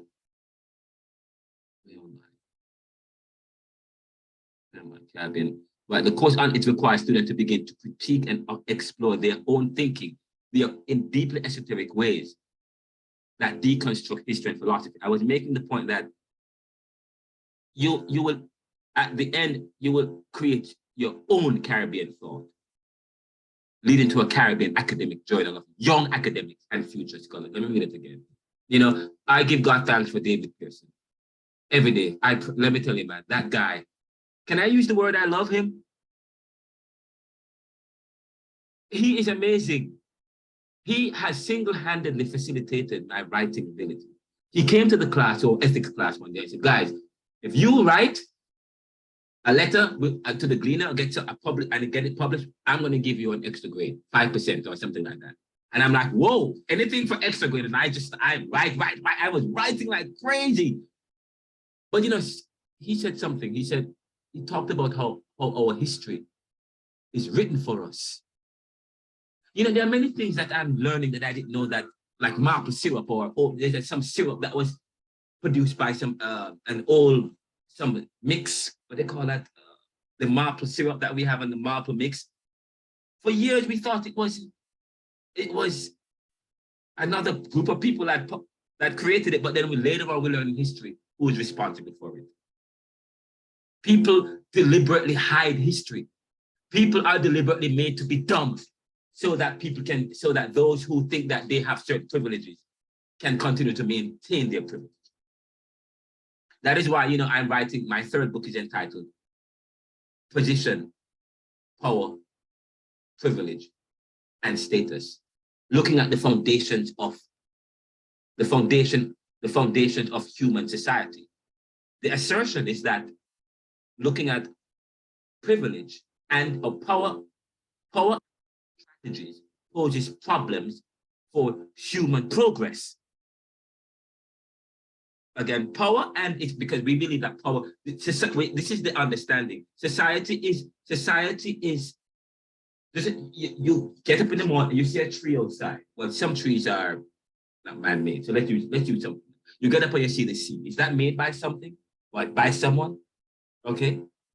That's one thing. But then you go and look at the car, you look at things that's created, who gives it purpose, and so on and so forth. But the point I'm trying to make here is that people, we have to write our history, or the history will be written for you. And it will be taken over as somebody else's idea. And so that is why it got me writing. And I invite you to start thinking about your own. This particular course will help you to think a lot and helps you to deconstruct history. So I said, so I am encouraged. I said at the end, you will create your own Caribbean thought, leading to a Caribbean academic journal of young academics and future scholars. This is what we're hoping. This is what I'm hoping to do with this. Every time we have a class like this, your final research papers, you're going to be groups of probably 2 or 3, depending on how large the class is. I will know by next week. And I'm going to send you all emails and so on. So you will, and by the way, just continue to go on the platform, the JTS Internet and so on, because I'm going to be posting up a lot of assignments and stuff. I'm going to be putting you guys in groups of 3. And the essay, the final essay is actually going to be, it's going to be group work. The essay is going to be group work. So you guys will, we will have to write 20 to 25 pages. And it's going to be 3 persons per essay, because since we're doing a particular project, we're going to, if your essay stand out, we're going to publish that. We're going to include that into a SAGE journal that includes, which is about, we're trying to develop an academic journal of young academics and future scholars within a Caribbean perspective. So if your essay stands out, so that's what we're hoping for. Some people have their hands raised. I'm going to wrap up real quickly. Give me 2 minutes. The course, by the way, I said the course will make you estranged from self, but it's geared towards getting you out of your bubble and to consider issues that will make you uncomfortable. The West, I move on from that. That means moving from the local and turning to the global, as we are global citizens. And also we have to think about competitiveness. The course surveys the history and philosophy of the Caribbean and ways in which Caribbean has emerged as a society. Notice earlier I used the word hybridity. Hybridity, write that word down, it's very important. Okay, because I have written that we have a hybrid identity. When we speak about hybrid, what is hybridity? Hybridity in its raw, simplistic, in the most simple ways, is mixture. Hybridity or hybrid culture, mixed culture. By the way, if you go onto the platform, earlier, the first week of this course is that talked about before the Europeans came, looking at the natives, the Taino people, the Arawak. You guys can read that on your own, and you guys should have an understanding as to that. And if you go to Hellshire Beach or Hellshire, way up to the top of Hellshire and make a left, don't make a right, make a left, there's the Arawak caves. You guys can visit that. And I lived in Hellshire, so I am very familiar with the area. And there's a lot of caves in that area. And they still have some of the markings. Okay, so when you talk about the Caribbean, you have to also think about this issue of hybrid identity. First of all, who was here before the Europeans and before the Black people and before African-American Africans came here? There was a whole culture and a whole life, okay? But that particular culture is divorced from the people that currently live there now, that currently live in the Caribbean. The people who live in the Caribbean, that's why they talk about the new world. It's a new people because the other set of people have committed, were wiped out. Yes, they were wiped out. But then you talk about, okay, what is the relationship between the people who were there and the people who are there now? Is there any relationship? Okay, how did the natives who lived in and what the Caribbean was before it is now, what is the relationship with the past and the present? Because people talk about We talk about the diaspora, the Caribbean diaspora, but what about the African diaspora? Because the Caribbean in and of itself could be considered the diaspora in and of itself. The people from, and so you could speak of that, but then Caribbean is big. It's that you have the Latin, Caribbean, you have French Caribbean, you have English Caribbean, and so you have an interplay of dynamism. And what happened? A lot of the elites, they stayed in Barbados. What happened in Jamaica after independence and slavery ended? It was kind of different in Jamaica. You didn't have a lot of the in Barbados. A lot of mulattoes live in Barbados. In Jamaica, it was different. But that's what you look at Caribbean society, and you are studying and reflecting, and you're looking at how is it that we came to be, and what's the relationship that we have with the past. And the past, and we're talking about a Caribbean past. What was the past before the 1600s or before the 1400s? What happened before the 1400s in the Caribbean? And the people who currently live there, who have this hybrid identity and this hybrid culture, yes? And then how are these people today? What's happening with these people today? So this is important. And that's why I talk about neoliberal globalization, the Congos and the Black position, because as you know, the Congos was a colony of Belgium and France. Again, it was a colony of Belgium and France. And then you can study what's happening because in the Congos. But almost all of Africa was dominated. Why was Africa dominated? To the point, many of these people were transplanted to the Caribbean. Okay, so those are some of the questions you may want to ask yourself to quickly wrap up here. The course surveys the history and philosophy of the Caribbean,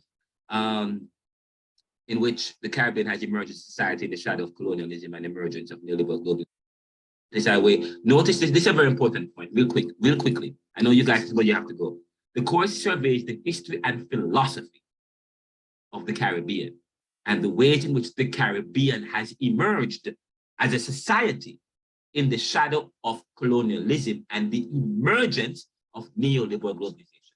Because when these societies became independent, as they speed towards nationalism or a sovereign countries and nation, what are they met with?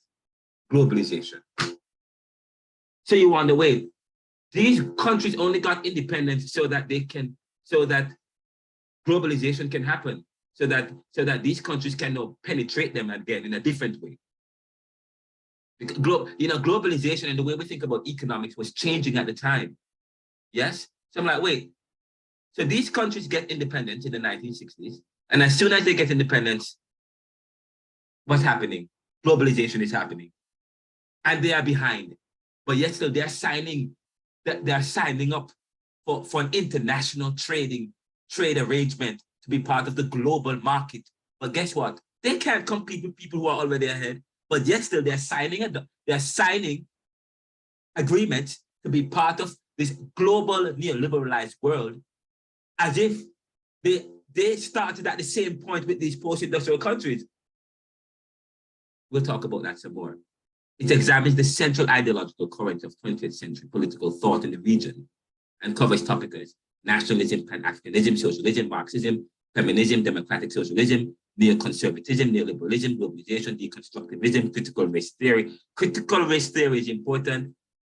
I like critical race theory. We don't deal with critical race theory a lot because they say, because you hear that, oh, Jamaica don't have racism, but we do, but not in the sense that we have it, not but probably it's a different way, but we have in terms of how the races or how people relate to each other, but probably it's not necessarily in terms, it's racial, but you look at it in terms of how you look at discrimination, you look at your black and brown, but brown there's still an issue of colorism. Color is still important, okay? But of course, and education opportunities, so on and so forth. But critical race theory, strategy, and the foundations of knowledge and the hegemony of faith. Now, the reason why we have to look at critical race theory is not just an internal issue. It's not just what's going on in the local. Critical race theory, you have to look at it in the world. You have to look at it in terms of the world. So people might say in Jamaica, oh, we don't have a problem with race. But please remember that it's not, Jamaica as a whole, the dominant race is Black, okay? And if you talk about Blackness in the world, what happened to Black people in the world? Yes? Wherever they live, they experience lack. Remember, so I said the assertions, Caribbean continue to provide a view. So the assertions are crime and violence, yes? Lacking in innovation, beauty, but it is divorced from the people, the tourism, they're cornering on. By the way, if you listen to the podcast I just did on sports, politics, and immigration, I talk about immigration a little bit, and I share an article, and I did about Biden's immigration problem. Okay, so those are some of the things that you have to contend with and consider. So when you say, "Oh, we don't deal with race," race is not an issue, but the country as a whole, wherever you have a preponderance of a particular color, then the dynamic or the position of the dynamic in the world that places that particular color at a particular place in position will happen. Say, for example, you look, wherever you find Black people or brown people, there is always what? Dependency, beauty divorced from the people, servanthood, or social security and welfare, lacking in innovation or educational outcomes are poor, crime and violence or relative deprivation. But I wrote at the bottom, little but Talawa. The little but Talawa. There's something, the indomitability of the Black and brown man. By the way, there is something, and I'm wrapping up here. There is I wrote in the epilogue of my book, and if you go to LinkedIn, I also did an article I submitted to Georgetown. I talk about reimagining and reinventing the Black man and the Black woman, where people like Dana Berry Black, and I'm going to talk about some of these Black scholars, and people like who wrote Harlem World, the guy who wrote, John Jackson, who wrote Harlem World, and Dana Berry Black, and this other, looking at the transatlantic and looking at how people, if you look at scholars, Black scholars today, the way in which Black scholars are writing about the Black experience it's different from how they used to write about it. That is why I'm moving away from just having you just look at 12 years of experience, because when you read 12 years of experience, all you're gonna think about, you're gonna feel very bad. It's just, but they're rewriting Black history, Black scholars here in the US and all over the world. Instead of, they're moving away from a victim approach to a hero approach. I'm going to say that again. Moving away from race to reimagine and reinventing the Black man and Black woman. Yes? Moving away from the victim. So when you opine, when you imagine the history of the Black man and the Black woman or the Caribbean, it leaves you feeling victimized. It leaves you feeling depressed. I'm like, wow. But I'm saying to you, and I say to you, but people are now changing that. Black scholars, you have more Black scholars. People are writing now. That's why I said we need more writers. That is why I'm doing this pilot project. That's why I'm telling you guys to write and submit to the letter. Submit letters to. We need more writers. And not just write, we need more published writers, serious writers to write about these deep things and stuff. Okay, and the more you write, the better you become. I'm telling you that. The more you write. Even if you subject-verb agreements sometimes don't match, we might make a few errors. That's fine, you keep at it because, okay, it's a work in progress, you keep improving. And everything is not perfect. It may not be perfect. That is why sometimes I have to be careful about marking hard with these things because you develop, and I'm against intellectualism. I eschew intellectualism and Gramsci, if you read the book, The Prison Notebooks, you talk about this intellectualism. Intellectualism was developed, okay, so to keep a certain people within a particular milieu and keep some people out. Connectionism, okay, this whole issue of connectionism and creating groups and cliques in society at the expense of the other. Good. So we're back. I know I hear some of these. What? 9:12. Oh my God. Let me hurry up. Oh, I need to add this part. I talk about conservatism, some of the topics we're going to be looking at, foundations of knowledge and the hegemony of faith.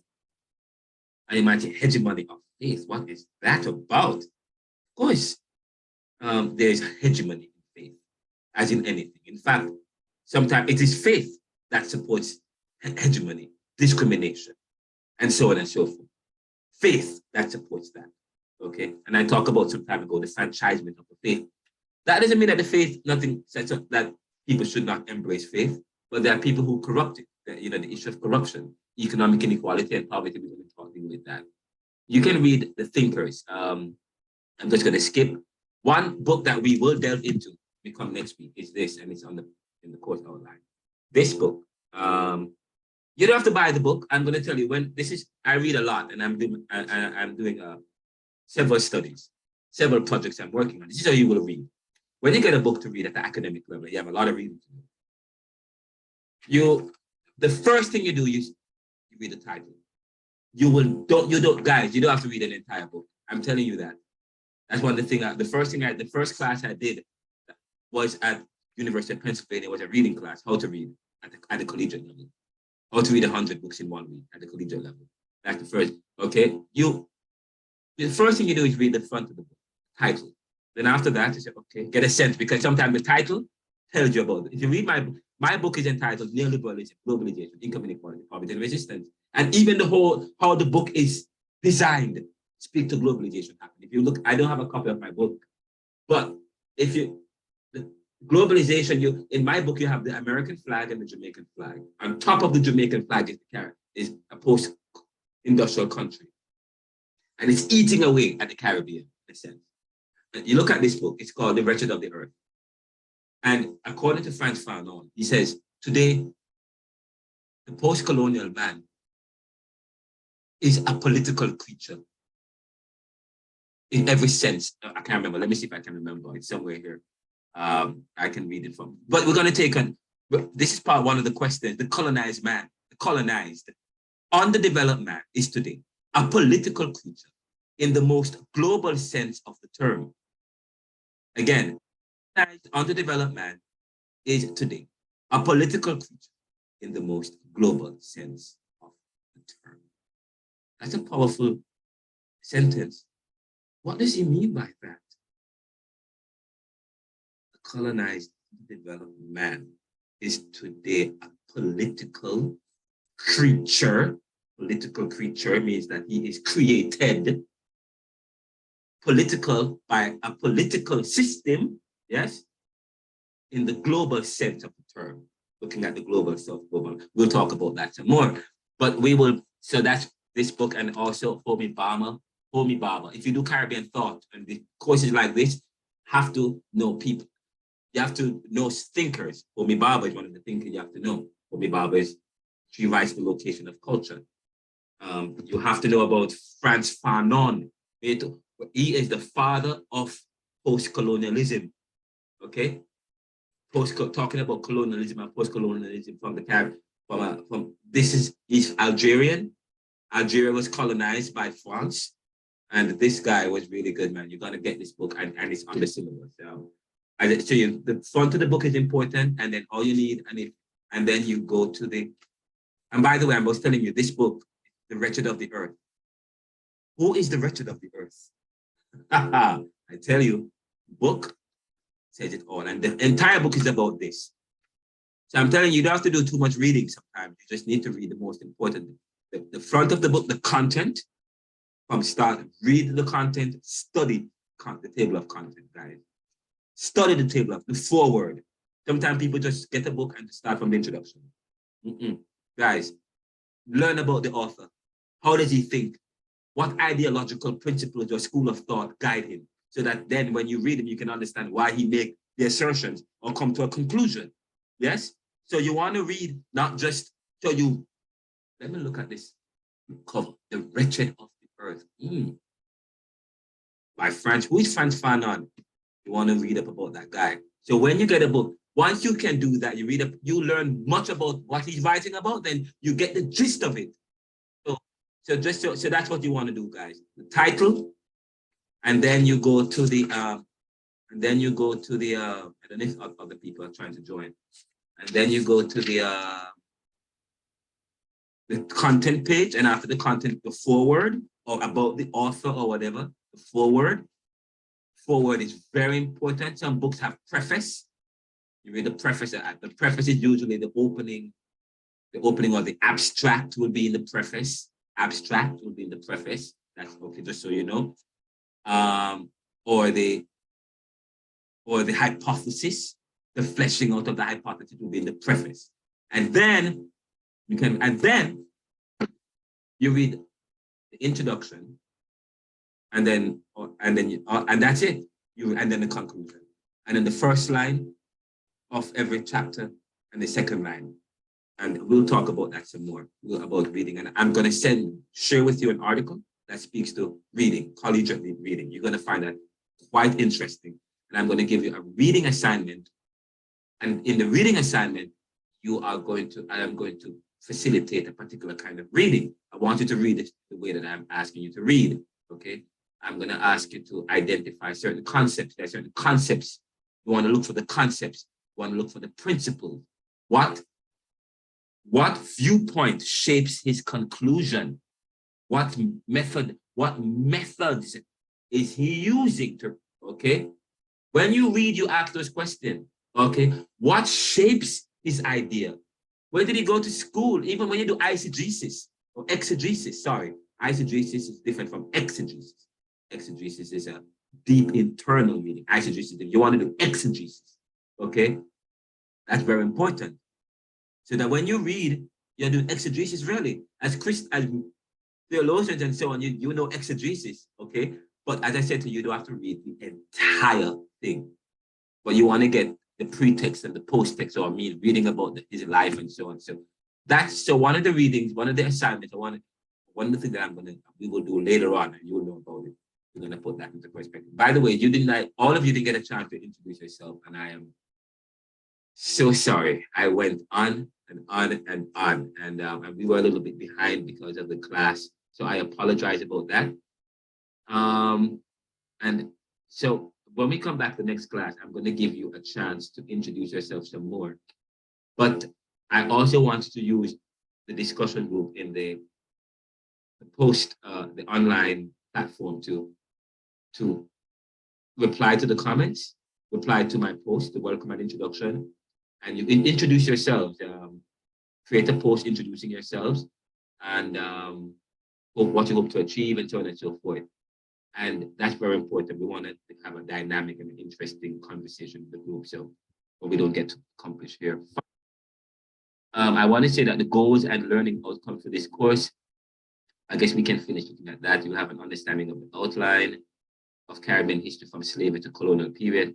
You understand the impact of that history, understand and appreciate the influence of key historical and current figures, so on and so forth. We will get back to that. But finally, I said, you will submit a final essay paper that is well-researched and part of current thinking among young academics towards developing a Caribbean thought journal. You will be able to use digital technology to transmit your thinking. I want to teach you how to do podcasting, and I'm going to give you a free link. So the thing is that I know it's not a communication class, but I want you guys to be able to, not only are we thinking it, but I believe that as Caribbean people, we have to get access to digital technology. We have to be able to leverage technology. I want us to be competitive.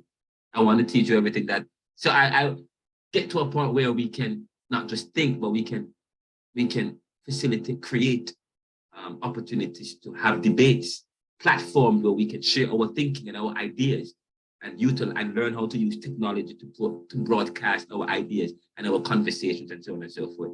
So one of the class, we're going to delve into digital technology, how to leverage technology, social media. I do a lot of that, digital technology. That's what I do. I'm a digital creator in addition to the other stuff I do. Okay. So that's one of the class we're going to do that. We're going to do introduction to podcasting, and you're going to learn how an introduction to that. Just briefly, one class is enough, and you will learn that, and you will find it quite interesting. It's going to be powerful. So podcasting, digital technology, and one of the things I remember, and blogging, podcasting, and digital technology. And I will share with you some tools where you can begin. One of the things I want you guys to do, JTS student body should have a podcast. Yes? Where you sit down and talk about Caribbean issues and issues affecting the school.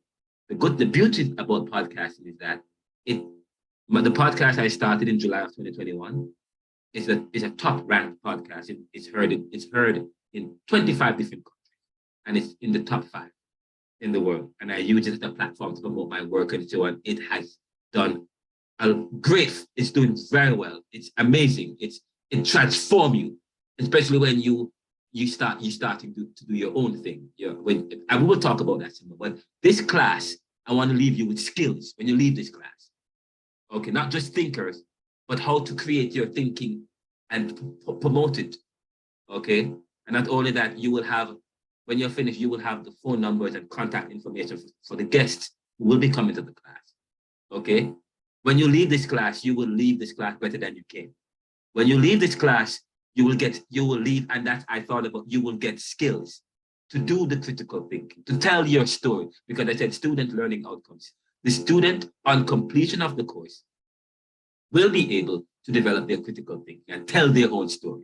Not just tell it, but utilizing the language of the media of the 21st century, okay, which is communicate digital technology. Somebody said to me, you know what, we're not as competitive in some of our countries. I mean, once you have a phone, you can do a lot. Once you have a tablet phone, it's powerful. But some people, but what do we? So we want to tap into that. We're gonna leave you with skills so that when because you can, people don't understand. There's things that you can do. But and I will talk some more about that. But you will leave this class with the ability to at least be able to start your own podcast. You're gonna leave this class, at least submitted several letters today. And I will, by the way, I will publish some of your work on the Neoliberal post, okay, to share your work. So start developing your writing and stuff. Next week, you will know what, for next week, I haven't given you a homework. I haven't given you homework for next week as yet, because what I want you guys to do is continue to familiarize yourself with the reading. The reading for this week, I'm going to send it to you. And then your job is to write about what you have read, okay? Just interact with it, and I'm not going to tell you how to write. Just write, give me a 1 or 2 page. I just want to see how you write, how you think. That's it, okay? How you write and how you think about any issue that's happening on the newspapers, or a general issue that speaks to Caribbean. You have that freedom, that latitude, right? Whatever you want to write about. I just want to see how you write, because as I said, the first week is introduction, introducing you to the topic, to the outcomes, and so on and so forth, and explore where you can get resources. As I said to you, if you go to my, I will send you a copy of the audio book, Neoliberalism. I'll also send you copies of other papers and stuff. But for this week, get delve into the outline. Okay. Also visit my podcast, the Neoliberal. I have over 150 episodes. Look at some of the the first season, the first couple of episodes in the season, I read the entire preface, introduction of the book, so you can go online. But that's one of the things we have to discuss, how you get access to neoliberalism. But now I don't know if it's in Jamaica, but I think it's at Sangster's bookstore. But a lot of the readings, I have copies of the reading. You can access it by just clicking on the link, and it takes you straight there. Others, you may have a problem with that. All right, finally, there's attendance. There are 13 classes that will cover the course material. The participation is important. This is what I'm going to tell you. You get 50%. People don't usually give 15% for attendance. 15% is a lot, okay? Because attending this course, the class is important, because the last 2 classes that I've had, there are people who have very bad attendance, even for online class, which I just don't understand. So I am attaching the 15% to this class. Please, so you have to participate in the class, come to the